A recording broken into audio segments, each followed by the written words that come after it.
Bonjour, je suis Ludovic Oem, administrateur du groupe Musculation, Fitness et Diététique et aussi cofondateur de Coach Me When I Can. Et aujourd'hui, donc, j'accueille Virginie qui est venue pour les questions qu'on a posées. C'est un grand plaisir en tout cas, Ludovic. Merci beaucoup de m'accueillir et c'est aussi un vrai plaisir de pouvoir vous répondre. Donc, je suis Virginie Didier, nutritionniste et même avec un petit côté un petit peu plus, une approche un peu plus globale, je dirais nutritionniste holistique. Et je vais répondre à vos différentes questions avec mon approche de la nutrition. Super, je te remercie. Alors, la première question, bonjour. Est-ce qu'avec une alimentation saine et variée, en déficience calorique, sans avoir les 2 grammes de protéines par kilo de poids de corps, on peut perdre du gras sans perdre de masse sèche et même perdre du muscle? Très bien. Donc, par rapport à cette question, c'est vrai que moi, j'ai une approche assez douce de la nutrition et respectueuse aussi du corps. Et c'est vrai que moi, voilà, j'entends déjà le mot déficit. Donc, pour moi, ça sous-entend un petit peu restriction. Donc, ça maltraite entre guillemets le corps. Mais ce que j'ai entendu aussi dans ta question, enfin dans la question de la personne, c'est qu'il y a le côté alimentation variée. Donc, une abondance de légumes, de céréales ou de légumineuses, de protéines de bonne qualité, des choses entières, des bons gras. Donc, ça, c'est quelque chose de très, très important pour le corps, pour garder une bonne santé, mais aussi pour le côté musculation, pour avoir une bonne masse musculaire. Ensuite, par rapport donc à ce déficit calorique et par rapport, donc tu me disais, sans avoir les 2 grammes de protéines. Euh, donc forcément, si on est sur une alimentation un petit peu entre guillemets détox, avec une alimentation qui va permettre à l'organisme de se nettoyer, d'aider le foie, les reins, donc aussi au niveau des émonctoires à éliminer l'excès de toxines, il y aura une perte en toxines et donc en eau. Donc forcément, on va sécher. Donc pour la question, la personne pourra tout à fait, on pourra perdre en compte le niveau d'énergie du corps. C'est-à-dire que si l'organisme est complètement épuisé parce qu'il va au-delà de ses limites en termes de sport, le corps sera beaucoup trop acidifié. Et donc là, l'organisme, en fait, pour se protéger, il prend en premier, en fait, au niveau des muscles. Donc, il y aura une fonte musculaire. Et la masse graisseuse, c'est vraiment pour le corps, c'est quelque chose qui est très important et qui va préserver. Et donc, il va tout faire, l'organisme va tout faire pour garder, en fait, la masse graisseuse. Donc, c'est très important de prendre en compte ce niveau d'énergie, de vraiment respecter son corps et d'avoir une alimentation qui est vraiment variée pour éliminer l'excès de toxines, donc emmener en fait toutes les toxines au niveau des émonctoires, donc au niveau des reins, au niveau du foie, au niveau de la peau, au niveau des poumons. C'est-à-dire quand on fait du sport, on élimine aussi l'excès de toxines par la respiration, par les poumons.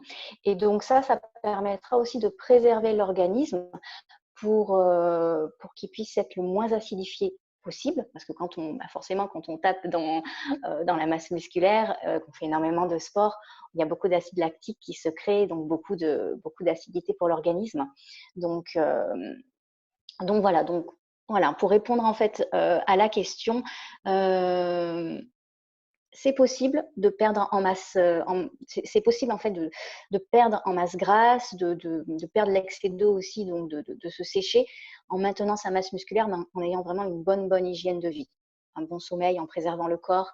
Et au niveau des 2 grammes de protéines, on n'est pas obligé d'aller dans l'excès de protéines tant qu'on a vraiment une alimentation qui est variée. Voilà. OK, super, je te remercie. Ouais, c'était hyper intéressant. La deuxième question. Bonjour, j'essaie de suivre les calories que je consomme, mais c'est très compliqué de tout peser et suivre. Donc doit-on avoir un suivi strict pour avoir des résultats? Et est-il possible de tout peser, surtout lorsque l'on mange à l'extérieur? Alors, voilà, en effet, dans ce que j'entends aussi, moi, je suis un petit peu anti-calories, hein. C'est vrai que le fait de parler de calories, de peser tout ce qu'on mange, c'est vraiment une alimentation qui n'est pas du tout intuitive. Et moi, je tends vraiment vers une alimentation saine, bienveillante et intuitive. Donc vraiment, ce qui est important déjà, c'est pas de stress. Moi, déjà, de par la question, je sens une certaine pression. Donc surtout pas s'inquiéter au niveau du fait de tout peser, de compter les calories, c'est important d'avoir vraiment une reconnexion en fait à son corps. Parce que le corps nous guide énormément et nous indique beaucoup de choses. Il faut simplement savoir l'écouter et se reconnecter à lui. Et c'est ce qui vous permettra de vous détacher aussi des chiffres ou de tout ce qui pourrait être calcul de calories et de cette peur en fait qui se crée autour de l'alimentation. Donc c'est vrai que manger à l'extérieur, c'est pas toujours facile parce qu'on ne maîtrise pas en fait ce qu'il y a dans nos assiettes, hein. Voilà, on fait un petit peu confiance aux restaurateurs et ils ont tendance à avoir la main un peu lourde au niveau des matières grasses ou autres. Mais après, c'est toujours possible de faire, de choisir, de prendre le menu et de regarder un petit peu ce qui vous semble le plus sain. Donc tout simplement pour vous donner un exemple, moi je ne mange pas de viande, donc j'arrive toujours à trouver ou du moins à demander une majorité de légumes avec des protéines végétales. Je mange encore du poisson. Alors maintenant, vous pouvez aussi trouver des choses avec de la viande grillée ou du poisson cuit à la vapeur. Ça se fait vraiment de plus en plus, donc pas de stress par rapport à ça. Et vraiment revenir à une alimentation naturelle. Et le point aussi, par rapport à la question qui a été posée, c'est au niveau des résultats, pour avoir des résultats. Alors, quel type de résultats? C'est là aussi où je pense que c'est des résultats par rapport au sport, pour développer sa masse musculaire ou pour sécher ou pour mincir. Après, voilà, dans tous les cas, ce qui est important, c'est tant qu'on a une alimentation qui est respectueuse du corps et qu'on est vraiment en connexion avec son corps, euh, vous allez connaître vos limites et il n'y aura pas forcément besoin de parler de calories sans cesse ou autre. Donc voilà. Super, je te remercie. Donc, la troisième question. Sur combien de temps peut-on diminuer nos apports, puis quand reprendre une semaine, stable ou pas? Mhm. Alors, c'est une question qui reprend un petit peu la première question et ça parle de restriction. Donc, voilà, en gros, c'est à partir combien de temps je peux diminuer mes apports jusqu'à ce que ça parle un petit peu de restriction d'après ce qui est dit et il y a un côté où ça stagne et donc c'est normal en fait tout simplement parce que le corps n'est pas une machine et il y a des mécanismes merveilleux qui se mettent en place en fait au niveau de l'organisme.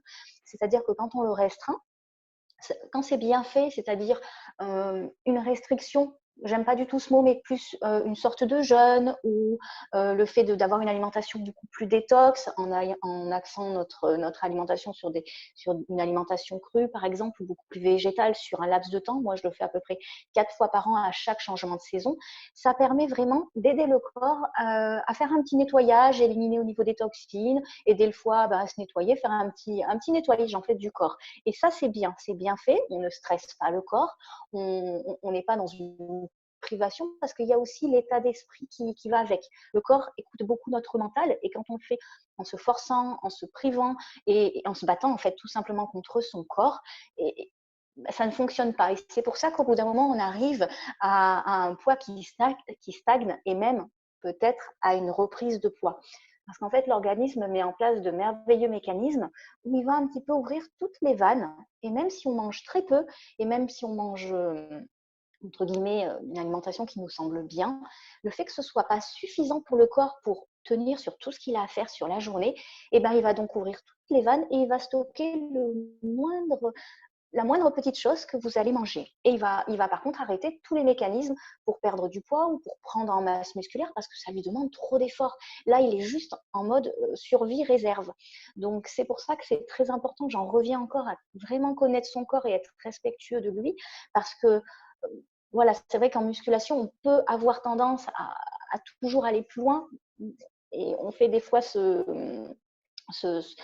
comment dire, on stresse, on déséquilibre beaucoup le corps avec les check meals en faisant des restrictions, en faisant des gros écarts sur un repas ou un week-end, ensuite de nouveaux restrictions. Voilà, il faut laisser aussi le temps au corps de trouver son équilibre et c'est important de se connaître et de connaître son organisme parce que chaque personne est différente et une alimentation, un programme sportif qui a marché pour une personne ne fonctionnera peut-être pas pour vous, peut-être pas tout de suite parce que votre corps est épuisé. Donc simplement, il faut lui laisser le temps de retrouver son équilibre et ensuite, ça fonctionnera peut-être quand le corps aura retrouvé son énergie, vous vous sentirez mieux aussi mentalement et plus ancré aussi dans vos objectifs. Donc voilà. Je te remercie. J'aime vraiment bien tes réponses. Elles sont super claires. Tu vois, même moi qui n'avais pas compris la question, bah, tu m'as fait comprendre la question avec ta réponse. D'accord. Maintenant, la quatrième question, pourquoi les diététiciens proposent-ils des produits laitiers dans les régimes, sachant qu'ils ont du moins des effets néfastes sur le long terme? Alors, en effet, maintenant, c'est vrai que l'information est partout et on entend, beaucoup dire que les produits laitiers sont néfastes pour le corps et c'est vrai que, voilà, chaque personne a vraiment sa tolérance ou pas aux produits laitiers et dans tous les cas, en effet, un produit laitier, donc le lait à la base, quand on revient vraiment à l'origine des choses, c'est fait pour faire grandir un veau, donc le faire passer de, voilà, on va dire à peu près 50 kilos à 300 en l'espace de 6, 9 mois, donc très très rapidement. Donc il y a énormément d'hormones qui déséquilibrent, qui peuvent en excès en fait déséquilibrer notre corps parce que physiologiquement on n'est pas fait pour en consommer. Donc après, c'est vrai qu'au niveau des lobbies, c'est quelque chose qui est très présent dans notre culture aussi. Il y a énormément de produits laitiers. Donc voilà, les choses commencent un petit peu à changer, mais c'est vrai que voilà, il y a toutes ces entreprises françaises qui, voilà, qui sont très présentes et c'est des choses qu'on nous apprend au niveau de la diététique. Après, pour moi, par rapport à mon parcours, par rapport à mon cheminement et toutes les personnes que j'ai accompagnées, c'est sûr que 3 produits laitiers par jour, c'est beaucoup trop pour le corps. Pour mon exemple à moi, je consomme en fait un yaourt à peu près tous les 2 jours. J'axe vraiment plus sur des choses fermentées, sur des fromages aussi à base de lait de brebis, de lait de chèvre, qui sont beaucoup plus digestes, beaucoup plus, que notre corps tolère beaucoup mieux. Et c'est vrai que voilà, les produits laitiers, il ne faut pas non plus complètement les bannir. Il faut privilégier des choses locales, qui sont avec des producteurs qui sont respectueux de la planète, des animaux, voilà, de nous aussi. Et c'est vrai que les produits laitiers peuvent permettre tout ce qui est yaourt de brebis, yaourt de chèvre, ça apporte quand même des bonnes protéines. Ça permet de donner aussi un goût qui est agréable au niveau des aliments. Et ça permet quand même de varier aussi hein, dans les plats. Donc, et ça fait partie de notre culture. Donc après, d'un point de vue éthique, je comprends tout à fait qu'on veuille l'enlever, d'un point de vue santé aussi. Par contre, là où il faut faire bien attention, c'est que supprimer, ok, c'est bien, mais pour le corps, il faut toujours pouvoir remplacer. C'est-à-dire que quand on supprime quelque chose, il faut trouver quelque chose un autre aliment qui apporte tout autant des protéines, du calcium. Alors, je parle par exemple des fruits oléagineux, de rajouter des petites graines dans les salades. Ça permettra d'avoir un très, très bon compromis et de consommer beaucoup moins de produits laitiers euh, si on veut faire une transition ou de les enlever. Après, voilà, chaque personne est différente. Même sur une seule année, on évolue et notre parcours peut être différent. Il y a des moments où on va ressentir qu'on en a réellement besoin parce qu'en fin de compte, on a peut-être besoin de protéines, on a un manque de calcium, de phosphore ou autre. Voilà, donc revenir un petit peu à l'origine du problème. Puis il y a des moments où on n'en aura pas du tout besoin. Mais moi, ce que je peux vraiment vous conseiller, c'est que l'information est partout. Donc se renseigner par rapport aux produits laitiers, privilégier vraiment des choses qui sont locales, de producteurs qui sont aussi respectueux des animaux et adaptés en fonction de sa propre tolérance et écouter son qui est vraiment important. Et c'est pour ça que, en effet, les diététiciens, les nutritionnistes recommandent des produits laitiers, mais après, nous sommes tous responsables en fait. Donc, ok, on a une personne extérieure qui nous conseille des choses, mais nous avons la possibilité, l'information est partout, de faire nos propres choix et d'adapter en fonction de nous. Si on ressent que c'est pas bon, qu'on a lu des choses dessus, eh ben, rien ne nous empêche d'en parler donc à la personne qui nous suit, le diététicien, le nutritionniste, et d'adapter en fait tout simplement. C'est important de reprendre notre responsabilité aussi. Donc, voilà, après, c'est ce que je peux dire par rapport à cette question-là. OK, super, je te remercie. Ensuite, voilà. Alors celle-là, je l'ai trouvée intéressante, surtout en ce moment. Alors, Oui. donc c'est la cinquième question. Ramadan et musculation, comment gérer?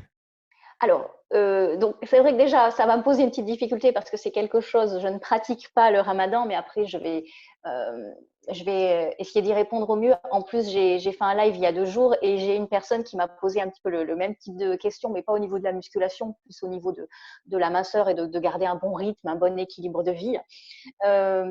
Alors, dans tous les cas, ce qu'il faut bien vous dire, c'est que ça va déséquilibrer votre corps. Là, d'un coup, voilà, sur plusieurs semaines, les choses vont être chamboulées. Donc, ce sera important de vraiment adapter vos séances de sport, vos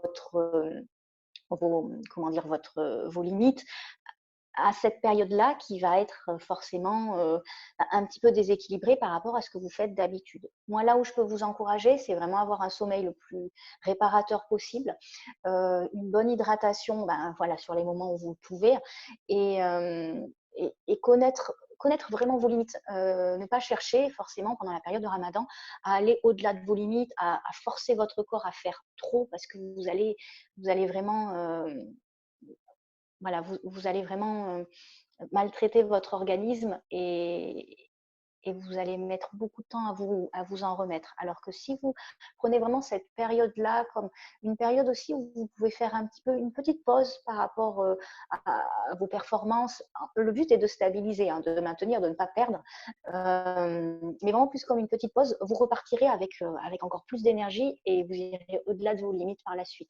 Donc vraiment adapter tout simplement à cette période-là, en fait, votre alimentation. Donc, ce qui est certain, c'est que sur les repas du soir, hein, le fait de manger la nuit, ça déséquilibre beaucoup l'organisme. Euh, Forcément, le corps un petit peu ne comprend pas ce qui se passe, pourquoi d'un coup on lui apporte autant d'aliments euh, et toute la journée on le restreint. Donc forcément, il y a un déséquilibre au niveau hormonal qui se crée. Donc dans tous les cas, c'est pour ça que je vous encourage vraiment à bien vous hydrater, à privilégier des aliments entiers, des légumes, éviter tout ce qui est trop sucré, trop gras, de privilégier des protéines de bonne qualité, donc des protéines végétales, des protéines animales si vous en mangez aussi, et d'écouter votre corps, de ne pas manger à outrance, voilà, de vraiment vous reconnecter à votre corps et d'adapter les choses en fonction de ce que votre corps a réellement besoin et de ne pas manger trop parce que c'est le problème qu'il peut y avoir parce que forcément il y a certainement plein de bons plats qui sont préparés, donc de ne pas manger trop et au-delà de ce que le corps a réellement besoin parce que sinon ça va l'épuiser encore plus. Donc et puis il y a aussi le fait d'avoir peur de manquer, où on peut avoir tendance à manger trop. Au contraire, si vous mangez sainement et suffisamment varié, faites confiance à votre corps, il arrivera bien à tenir sur la journée. C'est la sixième question, il me semble. C'est mmh, mmh, de quoi se constitue un bon équilibrage alimentaire? Alors oui, un petit peu les bases de la nutrition. Donc des légumes en abondance, ça c'est vraiment important. Et je dirais même qu'en fait, au niveau de notre façon de cuisiner ou quand on se met en cuisine, on a toujours tendance à réfléchir en premier à la viande et ensuite on rajoute des légumes ou des féculents ou autres. Mais en fait, en gros, notre point de départ, souvent, c'est la viande. Alors qu'il faudrait plutôt faire l'inverse. Commencer en premier par réfléchir à quels légumes on va cuisiner, on va préparer, on va vouloir cuisiner, et ensuite vous rajoutez le reste. Et c'est vraiment là où vous aurez un bon équilibrage alimentaire parce que les légumes, c'est vraiment quelque chose souvent qu'on met un petit peu en option alors que c'est quelque chose que le corps a réellement besoin. Donc, commencez vraiment par les légumes, avoir des aliments entiers pour les céréales complètes, donc tout ce qui est lentilles, quinoa avec les légumineuses, les pois chiches, vous avez les pâtes d'épeautre. C'est vrai quand on va dans les magasins bio, on a énormément de choses et ça, c'est vraiment très appréciable. Et on voit maintenant un petit peu partout aussi, même dans les supermarchés, des petites pâtes, comment dire, de lentilles corail, de pois cassés. Ça permet de retrouver les légumineuses sous une autre forme et c'est bien si on les tolère bien suivant notre tolérance. Ensuite, pour un bon équilibrage alimentaire, il vous faut des bonnes protéines. Donc, en effet, les protéines de haute qualité, vous en retrouvez dans tout ce qui est poisson, les œufs, les légumineuses, le soja aussi, mais privilégiez vraiment des choses issues de filières françaises. N'en abusez pas non plus. Le poisson, c'est pareil, soyez vraiment respectueux de notre planète. Pour la viande, c'est pareil. Il y a aussi, après, n'hésitez pas à discuter aussi avec votre poissonnier parce que vous verrez qu'il y a aussi des saisons par rapport à la consommation du poisson. On n'en est peut-être pas conscient parce qu'on voit le cabillaud tout le temps, le saumon tout le temps, mais il y a pourtant des saisons pour faire le moins de mal possible en fait aux poissons en fonction de leur cycle. Donc, ça, c'est des choses que vous pouvez demander aussi à votre poissonnier. Et après, vous avez tout ce qui est fruits oléagineux, pardon, les petites graines, les graines germées que vous pouvez rajouter sur vos légumes, vos salades. Ça, c'est vraiment un très bon point. Et puis, vous avez l'hydratation avec une bonne eau de qualité. Je te remercie. La septième question, c'est quelles sont les bonnes associations à faire pour avoir le taux de protéines nécessaire et assimilable lors d'un régime alimentaire vegan? Alors, c'est vrai qu'à partir du moment où on a une alimentation végane, donc on exclut tout ce qui est produits animaux et d'origine, animale, c'est sûr que c'est important d'adapter les choses en fonction de notre tolérance. Alors la personne qui pose la question, je ne sais pas où est-ce qu'elle en est, si elle a changé du tout au tout ou si elle fait les choses de manière, avec une certaine transition.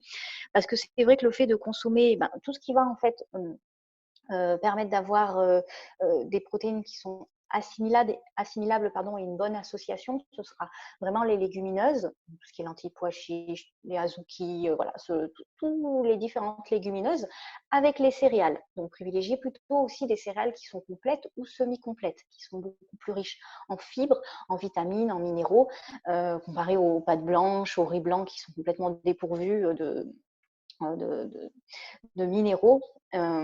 Et, et voilà, un petit peu le problème, c'est qu'il peut y avoir en effet une intolérance au fait de consommer d'un coup beaucoup plus de légumineuses et beaucoup plus de céréales complètes parce que ça apporte beaucoup plus de fibres et le corps n'est pas adapté à en consommer autant. Donc c'est pour ça que ce sera important de rajouter en effet ces petites graines. J'en parle beaucoup parce que c'est des petites choses qu'on on n'en tient pas forcément compte, mais ça apporte énormément de vertus pour le corps. Donc des petites graines de lin, des graines de courge, des petites graines de chia. Ce petit mélange de graines que vous pouvez rajouter, parsemer sur vos salades. Vous pouvez aussi retrouver tout ce qui est protéines végétales sous forme de tempeh, sétan, toutes les galettes les galettes de soja ou autres. Après, ce qui est important, c'est de privilégier des choses issues de filières françaises, de ne pas en abuser aussi, parce que ça peut déséquilibrer le corps. Trop de soja, les personnes qui consomment du lait de soja, des yaourts de soja, des galettes de soja, ça fait beaucoup pour l'organisme. Donc, tout est une question de limite. Et après, moi, vraiment, ce que je recommande, c'est de privilégier des protéines de haute qualité sous forme de poudre de protéines. Il y a vraiment des marques qui sont extra pour ça. Des poudres de protéines même crues à base de pois, à base comment dire, de protéines de graines de chanvre, tout ce genre de choses qui ont en plus un goût extra, qui sont très très peu sucrés. C'est relevé avec un petit peu de stevia. Alors je ne sais pas si vous connaissez la stevia, mais la stevia en fait c'est issu d'une petite feuille, ça ressemble un petit peu à une feuille de menthe et ça a un petit goût sucré. Et donc souvent ils ont prélevé la molécule sucrée et c'est ce qui permet d'avoir un goût sucré naturellement sans avoir de calories. C'est un petit peu la meilleure alternative à cet aspartame qui est fabriqué chimiquement et qui perturbe énormément le système neuronal. Donc voilà, il y a ces protéines de haute qualité sous forme de poudre de protéines qu'on peut rajouter dans les shakers. Moi, je les rajoute dans les smoothies. On peut les mettre dans les porridge aussi. Donc ça complète vraiment, vraiment bien. Et c'est vrai que c'est bien plus assimilable aussi pour l'organisme.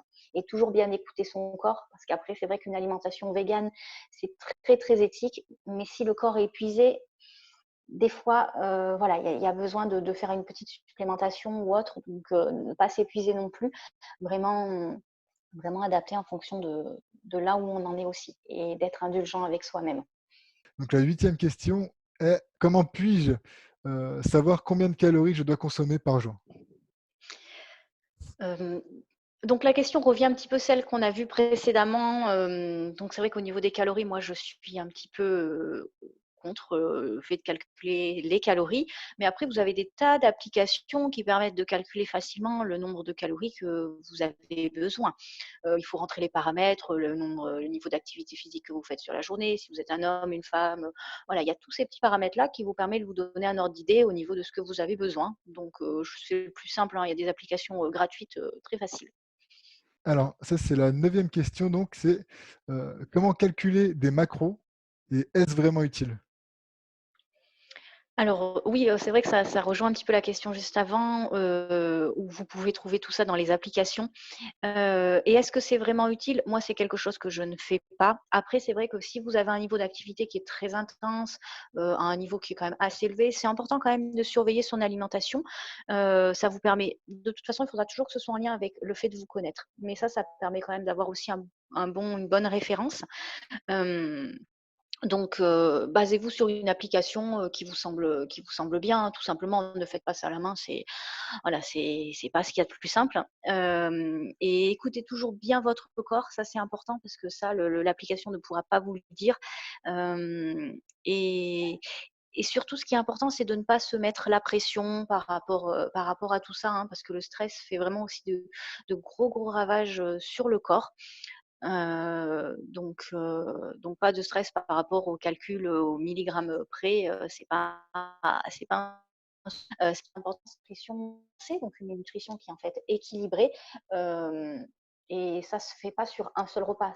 Donc vous pouvez toujours réajuster, sans pression.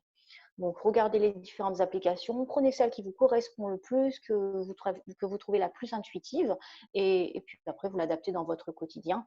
Moi, après, ce que j'ai tendance à faire, c'est, voilà, j'ai une alimentation qui est plus intuitive, hein, une alimentation vraiment plus connectée. Moi, ce que je fais, c'est je me base en fait en fonction de la physiologie donc de ma main. Par exemple, chaque personne a une physiologie différente et je trouve que la main, c'est un très, très bon indicateur pour savoir, le nombre de protéines ou de féculents. Si on fait du sport, vous multipliez par 2 ou par 3 suivant l'intensité, que ce soit en termes de protéines ou de féculents. Et après, les légumes, vous les mangez en abondance et ça, il y a pas de souci. Et je trouve que ça, c'est voilà, c'est quelque chose aussi de beaucoup plus simple, parce que je ne suis pas forcément pour le fait de tout intellectualiser au niveau de l'alimentation, de peser chaque chose. Voilà, avoir un cadre, c'est bien, surtout quand on démarre, mais après, faire confiance et se reconnecter à soi, c'est la chose la plus importante. Quand tu disais que tu regardes ta main, qu'est-ce que tu regardes en fait sur ta main? Alors en fait, je prends la taille de ma main et je mets cette quantité-là, par exemple, le poing ou la taille de ma main en termes par exemple, pour des cuillères à soupe, un trio de riz, du riz complet, par exemple, je vais en mettre à peu près l'équivalent de mon poing. D'accord, OK. Pour des légumineuses, c'est pareil, pour, du poisson ou de la viande ou autre, et si on fait du sport, voilà, on augmente aussi, on multiplie par 2 ou par 3 suivant l'intensité. Comme ça, c'est vraiment adapté à notre physiologie, en fait, tout simplement, à nos réels besoins. D'accord, OK. Ouais, c'est hyper intéressant ça. Super, je te remercie. Alors là, c'est la 10e question, c'est est-ce qu'une diète et un rééquilibrage alimentaire, c'est pareil? Alors, oui, c'est que des termes, c'est vrai qu'on a tendance toujours à intellectualiser l'alimentation, à y mettre des termes tellement compliqués. Mais voilà, en gros, non, c'est pas pareil. Une diète, ça va être vraiment quelque chose de restrictif, où on va s'imposer les choses,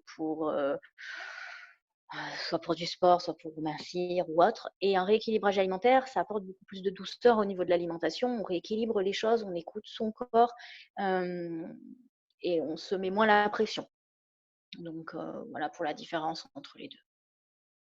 OK, super, je te remercie. Alors la 11e question, c'est que faut-il penser du jeûne intermittent? Alors le jeûne intermittent, moi je trouve que c'est quelque chose de très bien, que je pratique aussi, alors pas tout le temps, c'est vraiment en fonction de moi quand je le ressens. Heu, En fait, le jeûne intermittent, moi, je le pratique de cette manière. C'est le matin, en fait, où je ne vais pas manger. Je vais commencer mon repas, pardon, à partir de 11h30, midi, quand je commence vraiment à avoir, une sensation de faim.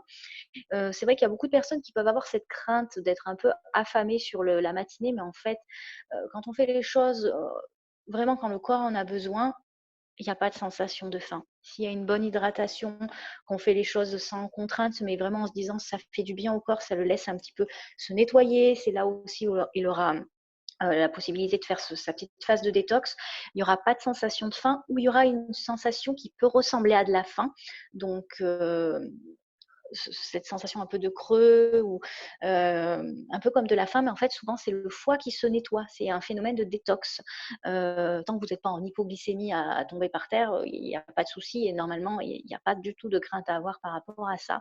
Donc moi, je trouve que le jeûne intermittent, c'est très bien. Le faire, voilà, s'y préparer aussi parce que c'est tout un état d'esprit. C'est-à-dire que ça sert à rien de manger McDo, là, enfin désolée, je cite une marque, mais de manger très riche le soir et le lendemain de faire un jeûne intermittent.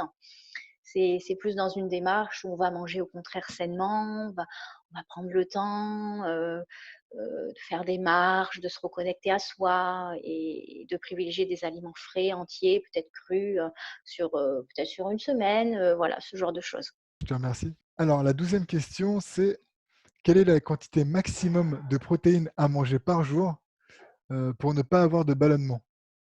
Oui, alors ça, c'est vrai que c'est un problème que beaucoup de personnes qui pratiquent de la musculation, qui consomment beaucoup de protéines, ont. Alors moi, je consomme pas de protéines à outrance et j'ai pas fait de musculation, j'ai fait du crossfit, mais voilà, je n'ai pas eu ce souci-là parce que je consommais pas un excès de protéines. Mais je sais que ça c'est quelque chose qui arrive, ben, systématiquement, en fait. Moi, voilà, chaque personne est différente, donc c'est vraiment important de connaître sa tolérance aussi. Si on a des ballonnements, c'est qu'on a un déséquilibre au niveau de la flore intestinale, c'est peut-être qu'on est allé aussi trop loin au niveau des protéines.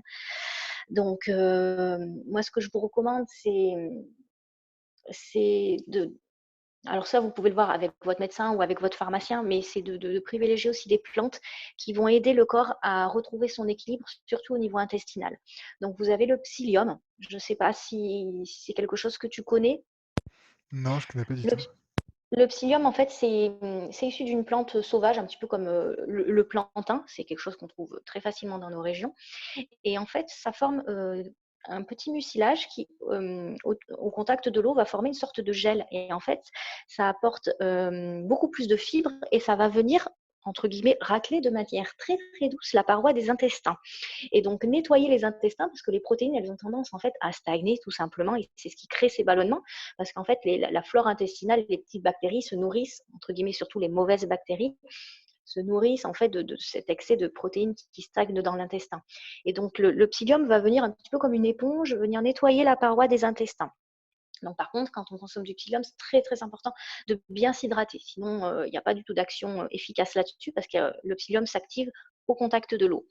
Ensuite, ce qui peut être pas mal aussi, c'est de rééquilibrer la flore. Une fois qu'on a fait ce nettoyage, c'est de rééquilibrer la flore avec des probiotiques et des prébiotiques. Donc, tout simplement, prébiotiques, probiotiques, c'est important que les deux soient bien associés parce qu'en fait, l'un va va se nourrir de l'autre. Tout simplement, les probiotiques, en fait, ce sont les bonnes bactéries qui sont dans notre flore intestinale et les prébiotiques, c'est ce qui va venir nourrir en fait ces bonnes bactéries pour qu'elles puissent se développer. Parce que si on met des bonnes bactéries dans nos intestins, mais qu'en fin de compte, il y a toujours des protéines, que des choses toxiques et qu'elles ne peuvent pas se nourrir, eh ben, elles vont de nouveau mourir et c'est les mauvaises bactéries qui vont de nouveau continuer à prendre la place en fait.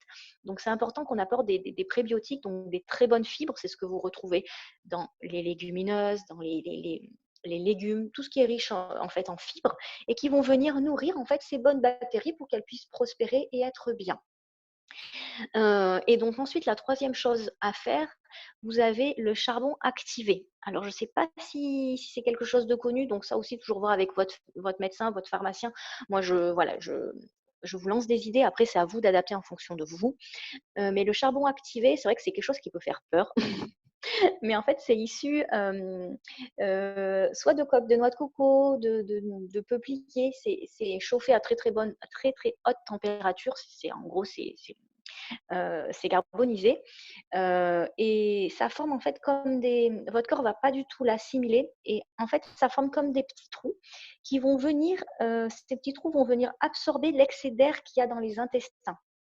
Donc quand il y a des ballonnements, forcément il y a des gaz et de l'air et donc ça c'est absorbé par ce charbon activé végétal qui va pouvoir l'éliminer. Donc en effet le charbon activé c'est quelque chose qui peut aider pour vraiment dégonfler au niveau des ballonnements et après la quantité maximum de protéines, ça c'est quelque chose qui va être difficilement mesurable. C'est en fonction, forcément, quand on dépasse des grosses quantités, mais c'est vraiment en fonction de chaque personne et de son déséquilibre au niveau de la flore intestinale. Je te remercie. Et comme sur mon groupe, j'ai plein de gens qui posent justement le fait qu'ils ont perdu du poids ou quoi. Est-ce qu'il y a une Mmh. question qui avait tout le temps? Comment gérer les envies de sucre? Alors, par rapport à ces envies de sucre, c'est vrai qu'il il faut déjà voir quand est-ce qu'elles se font sentir. Est-ce que c'est à la fin des repas, dans l'après-midi, le soir, la nuit, le matin? Bon, souvent, c'est l'après-midi, le soir ou à la fin des repas. La première chose déjà, c'est qu'il faut, vous devez dans un premier temps, déshabituer en fait votre palais du goût sucré. Parce que le sucre, c'est déjà quelque chose d'extrêmement addictif. En fait, ça se comporte comme du poison pour le corps et donc plus on en mange, plus on a envie d'en manger. Quand on retourne un petit peu dans le sucre, ça réactive des choses au niveau neuronal, qui fait qu'on en a de nouveau envie. Donc déjà vous déshabituez du goût sucré et ensuite retourner à des choses le plus naturelles possible. Donc ça, c'est une phase qui peut être compliquée pour certains parce que c'est vrai qu'avec l'alimentation actuelle, c'est des choses qui sont très chargées, autant en gras, en sel, en exhausteur de goût et en sucre. Donc il y a certaines choses qui peuvent sembler fades, mais en fait, c'est juste nos papilles qui sont toujours surstimulées, où on a toujours, l'habitude d'avoir, des choses très très sucrées, très salées ou autres et donc là, on revient un petit peu à l'origine, à l'essentiel et à ce que, à vraiment à aux réels aliments entiers et et donc cette 1re étape peut ne pas être facile, c'est pour ça qu'il faut vraiment le faire avec beaucoup de douceur, de tolérance. S'il y a des petits dérapages, pas de pression, vous revenez, sur ce que vous vous êtes fixé en fait en objectif, sans pression.